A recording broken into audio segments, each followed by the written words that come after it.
good morning, I'm Alina. Now let me show you how to correctly install the PTO box.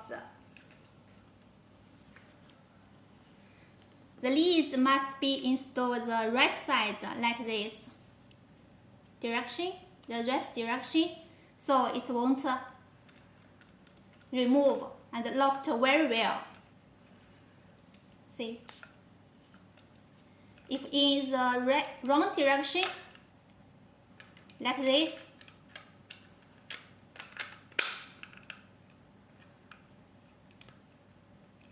it will come off very easily and won't look well. Now let me show you the simple way to find the right direction. Here, in the right side, it's locked well, won't remove.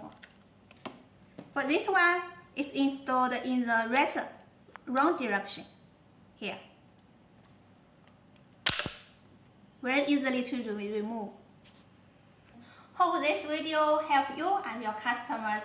If any questions, contact me. Love you!